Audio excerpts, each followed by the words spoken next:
One man became so wealthy that his journey changed the price of gold across entire kingdoms. Yet today, most people have never even heard of the empire he ruled. Around 1235 CE, deep within the West African Sahel, a new political power began to form. This was not yet the glittering empire of legend, but a fragile coalition of disparate polities. At the center of this unification was Sundiata Keita, a leader celebrated as Mali's founding sovereign. While modern history relies on written records, Sundiata's rise and the unification of these lands do not survive in contemporary chronicles. Instead, his legacy lives through the epic of Sundiata, a rich oral tradition preserved by generations of specialized storytellers. Historians treat this narrative as cultural memory rather than verified chronicle, as early Arabic travel logs remain silent on Mali's origins. Yet the physical reality of this early state was built on practical governance, not a sudden economic miracle. Before international trade routes brought global fame, Sundiata and his successors established a highly structured federation. They organized local clans, secured agricultural territories, and stabilized trade paths across the savannah. This systematic state building established the administrative stability and political control needed to secure the region's goldfields, quietly laying the groundwork for an era of unimaginable wealth. Mali's ascendance rested on three major gold-producing zones: Bambouk on the upper Senegal River, Bour on the upper Niger, and Galam.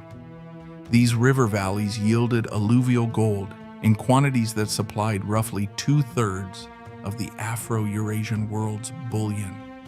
Yet possessing the goldfields was only half the battle. The true genius of the Malian state lay in converting this raw geological fortune into systematic imperial power.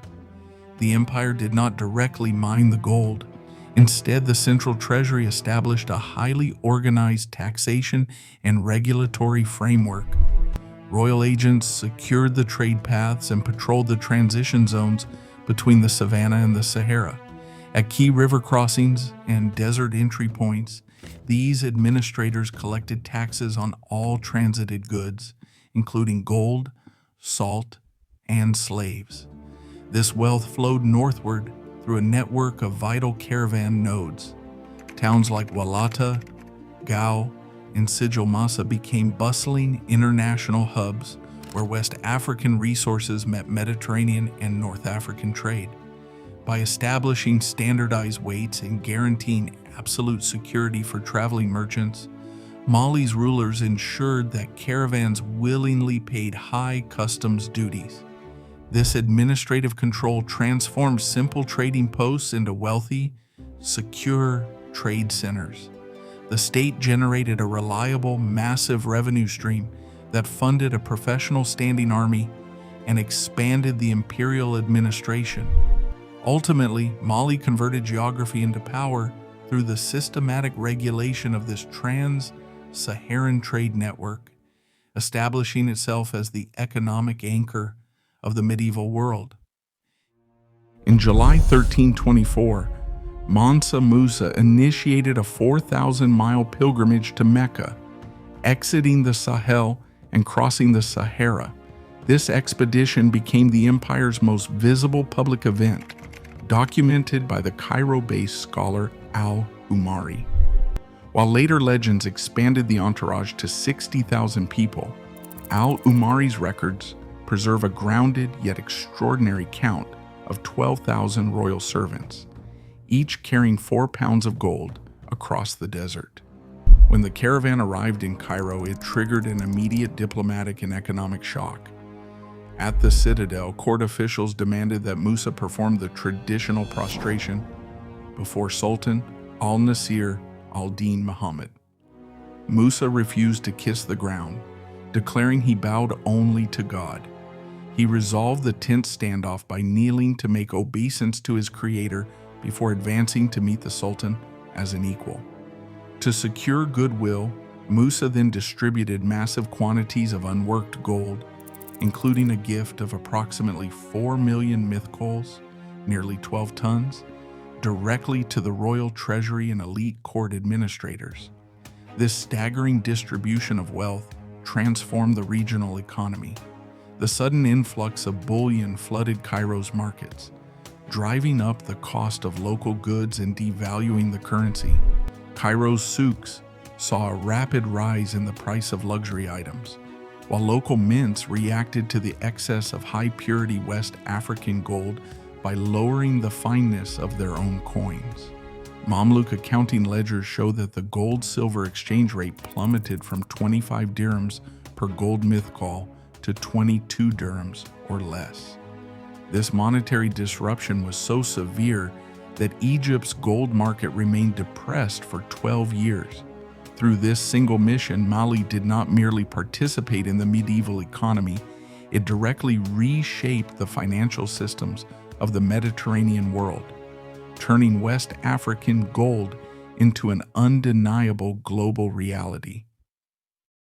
In 1327, Mansa Musa turned his gold reserves inward, transforming the trading post of Timbuktu into a permanent center of Islamic scholarship and prestige.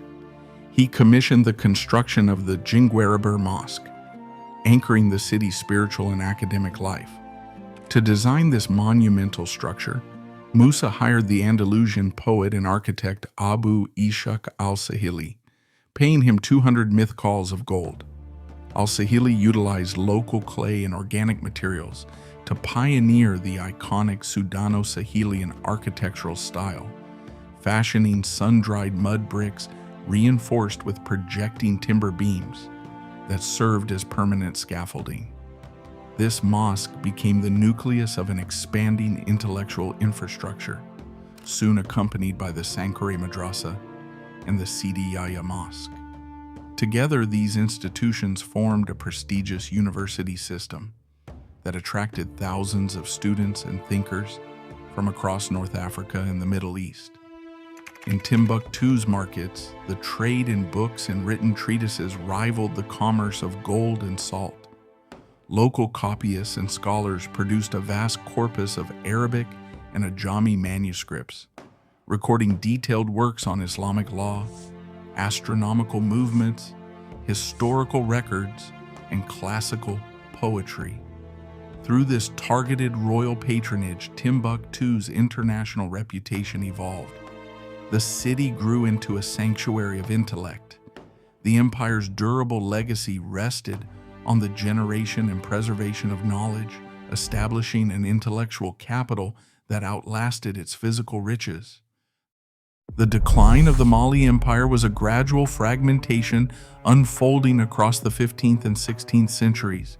Following the death of Mansa Musa, internal stability eroded as weak successors and contested claims to the throne fractured the Keita dynasty.